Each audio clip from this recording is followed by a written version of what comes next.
Yang kedua yang mudah lagi menurut Quran itu begini. Sekarang misalnya ya, yuridu wa bikumul yusra, Allah itu menghendaki mudah. Itu kalau kita maknani, itu gampang.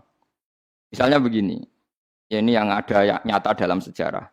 Ada berhala terpahat dari batu, namanya Lata, Uzza, Manat, gitu, Lata, Uzza, Manat. Terus ada yang beberapa yang namanya nggak disebut Quran, kata Hubal, kata apa? Hubal. Oleh orang-orang kafir jahiliyah, Lata itu disembah, dikatakan Tuhan. Uzza juga dikatakan apa? Tuhan. Itu kata Allah. In hiya illa asmaun samaitumuha antum wa abaukum, itu hanya nama yang kamu ciptakan. Makanya Allah ngendikan kalau barang tidak benar kaburos kalimatan takhruju min afwahim. Niki rungokno nggih kanca-kanca terutama sing hafal Quran. Misalnya aku darani Mustafa iku ganteng, Mustafa iku sugih. Itu namanya kalimat yang keluar dari mulut saya, tapi hakikatnya kan tidak ada. Nyatane ora ganteng, nyatane ora sugih. Tapi ini menjadi kalimat karena kadung keluar dari mulut. Problemnya. Tapi ini menjadi kalimat karena kadung keluar dari apa? Mulut. Hanya sabilah fahim. Sungguh kalimat itu satu kalimat yang salah, tapi yang kadung keluar dari mulut mereka. Jadi nomor dua, ada kalimat yang memang benar. Seperti saya mengatakan 1 ditambah 1 2, 2 tambah 2 4. Nah itu baru hak karena nyata. Dikatakan apa enggak dikatakan ya tetap 2 ditambah 2 4. Sama dengan la ilaha illallah.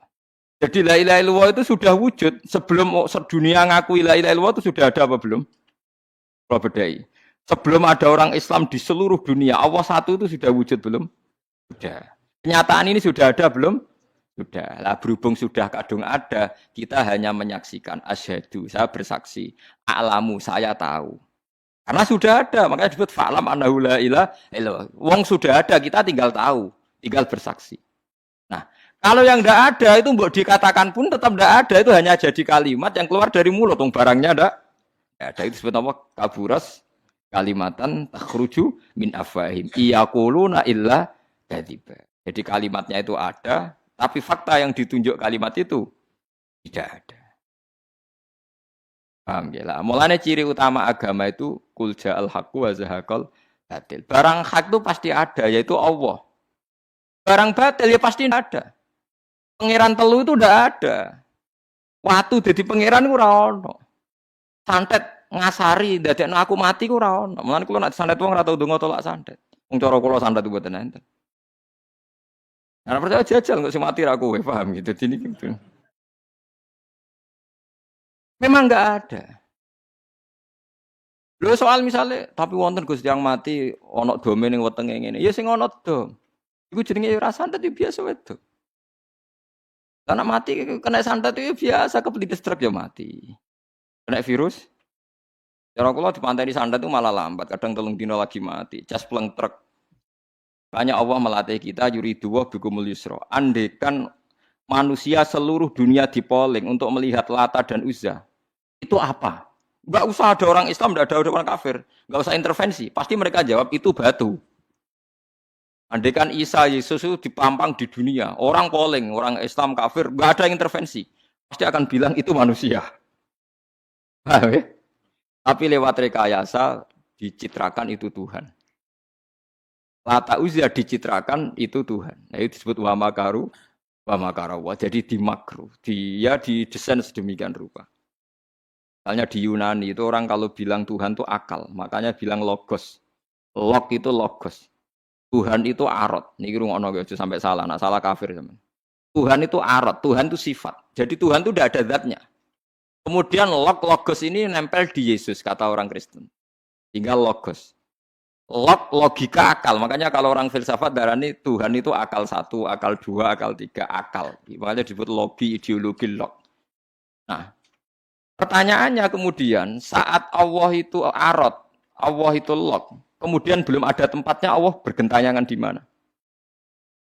Sebelum Yesus ada terus lalu Allah bersemayam di mana? Terus ada orang Majusi bersemayam di api. Nanti yang orang kafir jahiliyah bersemayam di arca-arca itu. Yang orang kuno Majusi di mana di gunung apa? Mungkin orang Sugian di gunung Kawi macam-macam itu terus. Wah itu kan terus jadi repot. Repotnya adalah kalau sifat itu harus nempel di zat. Dan datnya mana nggak jelas. Itu satu. Nomor dua, sifat itu sama mausuf itu mesti dulu mausufnya. Makanya kata ahli ilmu kalam, jangan pernah kamu mengatakan Tuhan itu sifat. Kalau Tuhan sifat nanti butuh nempel nopo. Ya. Makanya terus kita diajari walillahil asmaul husna. Allah itu zat. Kemudian pada zat ini ada asmaul husna. Zat yang berdiri sendiri. Ini pentingnya ngaji. Ana wong alim-alim mesti wali. Ana wong alim ra wali, goblok-gobloke wong alim. Mergo seneng dhuwit. Kudune wong alim iku wali. Lan Imam Syafi'i ketika disebutno wali si A wali si B. Nah aku ra wali ning dunya ora ono wali. Jadi idza lam takunil ulama auliya alillah fama ala wajil ardi min waliyin. Nah, ulama wis gak wali ning dunya wis ora ono napa wali. Karena hanya ulama yang bisa menjelaskan kenapa harus ada tauhid. Ulama ngerti logikanya. Fa'lam annahu la ilaha illallah. Kamu tahu. Bisa diketahui itu karena barangnya sudah hak, sudah wujud. Kalau barangnya belum wujud kan tidak bisa ketahui. Misalnya begini. Berhala Lata Uzza itu yang bisa diketahui satu. Bahwa itu batu. Karena batu itu wujud. Ya, batunya itu wujud.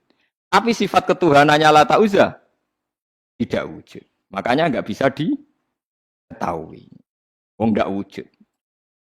Agar barang ra wujud kan nggak bisa nopo diketahui.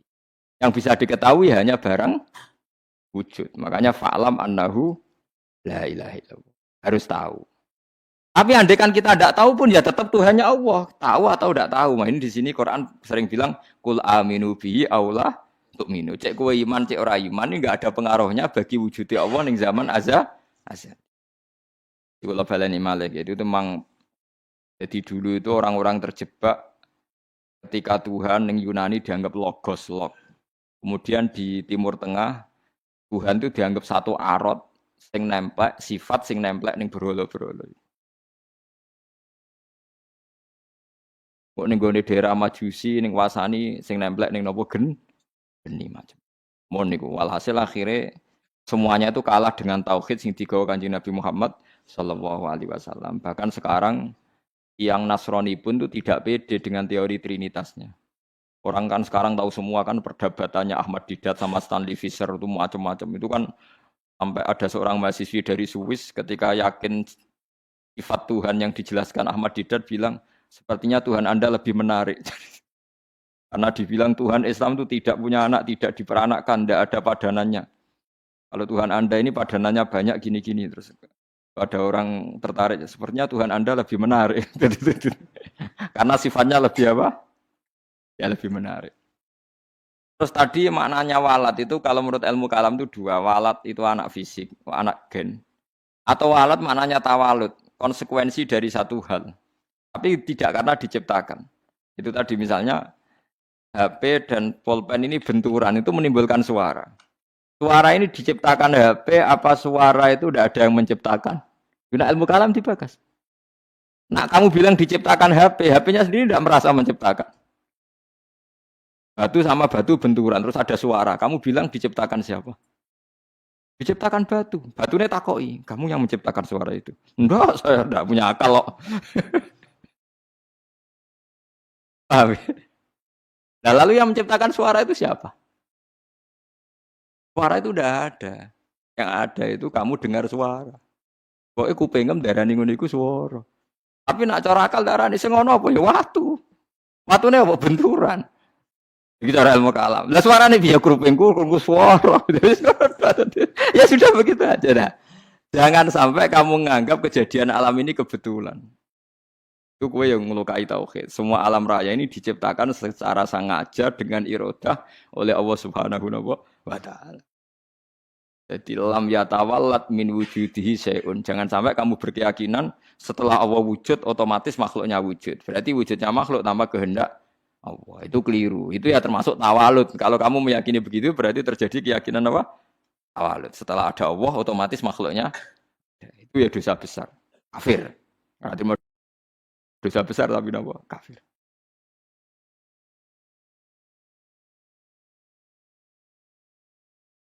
Subhanallahi wa bihamdihi adada khalqihi wa ridha nafsihi wa zinata arsyihi wa midada kalimatihi Subhanallahi wa bihamdihi adada khalqihi wa ridha nafsihi wa zinata arsyihi mudada kalimati. Subhanallahi wa bihamdihi adada khalqihi wa ridha